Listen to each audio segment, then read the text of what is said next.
अगर आपका वज़न ज़्यादा है तो आप अपनी लाइफ को एक्टिव करें।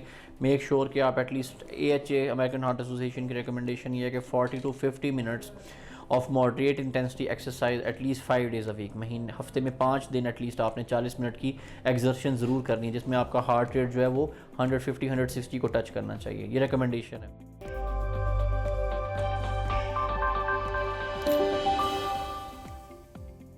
अस्सलाम वालेकुम, मैं doctor Hasan, interventional cardiologist, health point के प्लेटफॉर्म से आज दोबारा आपसे मुखातिब हूँ। आज हम बात करेंगे कोलेस्ट्रॉल के बारे में। कोलेस्ट्रॉल क्या है, गुड कोलेस्ट्रॉल और बैड कोलेस्ट्रॉल का क्या कॉन्सेप्ट है, इस अच्छे कोलेस्ट्रॉल को आप अपनी ज़िंदगी में अपने खून में कैसे बढ़ा सकते हैं, बैड कोलेस्ट्रॉल को कैसे कम कर सकते हैं। कोलेस्ट्रॉल हम सब की जिस्म के खून का एक बुनियादी हिस्सा है। कुछ लोगों का ये ख्याल है कि कोलेस्ट्रॉल सिर्फ बुरा होता है, ऐसी बात नहीं है। कोलेस्ट्रॉल हमारी डाइट का एक हिस्सा है, ये हमारे दिमाग की नशोनुमा में और हमारे जिस्म के बहुत सारे टिश्यूज़ की नशोनुमा के लिए ज़रूरी भी है। और बाकी लेकिन आगे इसकी फिर फर्दर टाइप्स हैं। एक गुड कोलेस्ट्रॉल, हम बेसिकली अगर आप कभी अपने कोलेस्ट्रॉल की रिपोर्ट देखें तो उसका एक हिस्सा होता है जिसको हम LDL कहते हैं, और एक हिस्सा होता है जिसको हम HDL कहते हैं। ठीक है, HDL जो है जिसको हम हाई डेंसिटी लाइपोप्रोटीन कहते हैं, this is called good cholesterol.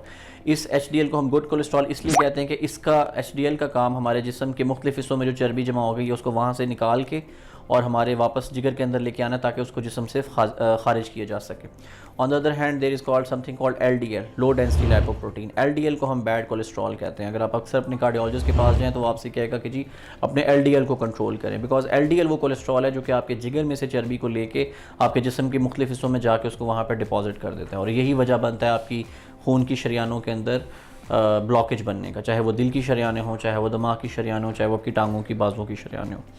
Good cholesterol को बेहतर करने का तरीका, number 1 exercise is the best way of treating कि आप गुड कोलेस्ट्रॉल को अपने खून के अंदर बढ़ाएं। सो यहाँ पे एक बड़ा अहम सवाल आता है कि LDL कोलेस्ट्रॉल जिसको हम बैड कोलेस्ट्रॉल कहते हैं उसकी हमारे खून के अंदर क्वांटिटी या मिकदार कितनी होनी चाहिए। ऑल्दो ये एक बहुत बड़ा सब्जेक्ट है, बट एक हेल्दी इंसान जिसको कोई दिल की बीमारी ना हो उसका आइडियली जो LDL कोलेस्ट्रॉल लेवल है वो 160 से कम होना चाहिए। इसीलिए एडवाइस किया जाता है कि अगर आप ज़्यादा चर्बी खाते हैं या आपका वज़न ज़्यादा है तो आप अपना साल में एक दफ़ा एटलीस्ट LDL कोलेस्ट्रॉल ज़रूर चेक कर लिया करें। लेकिन वो मरीज़ जिनको दिल की बीमारियां हैं, जिनको कभी हार्ट अटैक हुआ है, जिनको कभी फालिज का हमला हुआ है, जिनको कोई और दिल की तकलीफ़ है या पेरिफेरल आर्टेरियल डिजीज़ के मसाइल है, उनके अंदर हम इस वैल्यू को आइडियली 80 मिलीग्राम पर डेसीलीटर से कम रखना प्रेफर करते हैं। ठीक है, ये इसके बारे में आपको मज़ीद मालूमात चाहिए तो आप अपने कार्डियोलॉजिस्ट से या दिल के डॉक्टर से रुजू कर सकते हैं, वो आपको इसके ऊपर फर्दर ब्रीफ कर सकता है। इसकी वैल्यूज़ शुगर के मरीज़ों के लिए डिफरेंट हैं, हार्ट अटैक के मरीज़ों के लिए डिफरेंट है। अब सवाल ये आता है कि कोलेस्ट्रॉल जो है उसका इलाज कैसे किया जाए। जैसे मैंने पहले बात की, सबसे पहला हिसाब तो इसके पहली चीज़ है इसके अंदर लाइफस्टाइल मॉडिफिकेशन। अगेन जो तमाम बुराइयों की जड़ है कि आप अपने खाने के अंदर चिकनाई की चीज़ों का इस्तेमाल कम से कम रखें। ठीक है, खाने के अंदर रेड मीट का इस्तेमाल कम से कम रखें। High fibre low carbohydrate diet is the way forward. खाने में वो तमाम चीज़ें जिनमें हाई कार्बोहाइड्रेट, जैसे रोटी है, चावल है, आलू है, इसके अलावा जो तली हुई चीज़ें हैं, जो बेकरी की आइटम्स हैं, ये सारे के सारे डायरेक्टली आपके कोलेस्ट्रॉल को बढ़ाने की वजह बनते हैं। इनका इस्तेमाल कम से कम रखा। जो हाई फाइबर डाइट जिस तरह सब्जियां हैं, फ्रूट्स हैं, वेजिटेबल्स, सैलड्स हैं, इनको आप अपनी डाइट के अंदर ज़्यादा से ज़्यादा शामिल करें। इसके अलावा जो दूसरा पार्ट इसका है वो अगेन वज़न कंट्रोल करने के ऊपर। अगर आपका वज़न ज़्यादा है तो आप अपनी लाइफ को एक्टिव करें। मेक श्योर कि आप at least AHA American heart association की रिकमेंडेशन ये है कि 40 to 50 minutes of moderate intensity exercise at least 5 days a week, महीने हफ्ते में 5 दिन एटलीस्ट आपने 40 मिनट की एक्सर्शन ज़रूर करनी है, जिसमें आपका हार्ट रेट जो है वो 150-160 को टच करना चाहिए। ये रिकमेंडेशन है। अगर सिर्फ आप ये एक चीज़ अपने अंदर अडॉप्ट कर लें तो इससे आप अपना कोलेस्ट्रॉल को भी चेक कर सकते हैं, अपना वज़न भी कंट्रोल कर सकते हैं। इसके अलावा कुछ दवाइयाँ हैं जिनको हम स्टैटिन्स कहते हैं।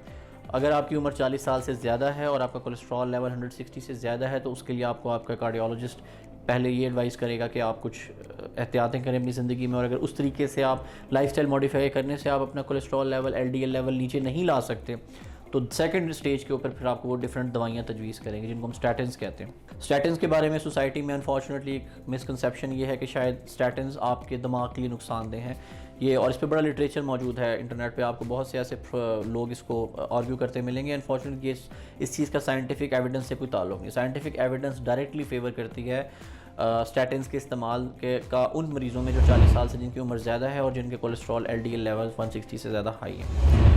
लास्टली हम इसके ऊपर आ जाते हैं कि हम इसको प्रिवेंट कैसे कर सकते हैं। Prevention is better than cure, जैसे कि हमने कहा है। अगेन लाइफस्टाइल को मैं बार बार अपनी तमाम व्लॉग्स में भी आपके सामने एम्फेसाइज़ करता हूँ। कोशिश करें अपना वज़न कंट्रोल रखें, अपनी डाइट के अंदर चिकनाई वाली चीज़ों का इस्तेमाल कम करें। स्मोकिंग करते हैं तो रोक दें, स्मोकिंग का डायरेक्ट रिलेशनशिप है कोलेस्ट्रॉल के साथ, बैड कोलेस्ट्रॉल के साथ। बैड कोलेस्ट्रॉल का डायरेक्टली ताल्लुक है स्मोकिंग के साथ, बैड कोलेस्ट्रॉल का डायरेक्टली ताल्लुक है हाई ब्लड प्रेशर के साथ, बैड कोलेस्ट्रॉल का डायरेक्टली ताल्लुक है स्लीप डेप्रिवेशन के साथ, स्ट्रेस के साथ, एंग्जाइटी के साथ। तो इन चीज़ों को आप ट्रीट करेंगे तो इंशाल्लाह आप एक अच्छी सेहतमंद और प्रोडक्टिव ज़िंदगी गुजार सकेंगे। इसके अलावा अगर आपके जहन में किसी किस्म के भी कोलेस्ट्रॉल से मुतल्लिक कोई कन्फ्यूजन है, कोई आप बात जानना चाहते हैं, तो मैं सुबह 11 से लेकर शाम 4 बजे तक मेगा कॉम्प्लेक्स सदर में अवेलेबल हूँ। You can come to my office और आप मुझसे हेल्थ पॉइंट के प्लेटफॉर्म से भी मुझसे रब्ता कर सकते हैं। थैंक यू, जज़ाकल्लाह।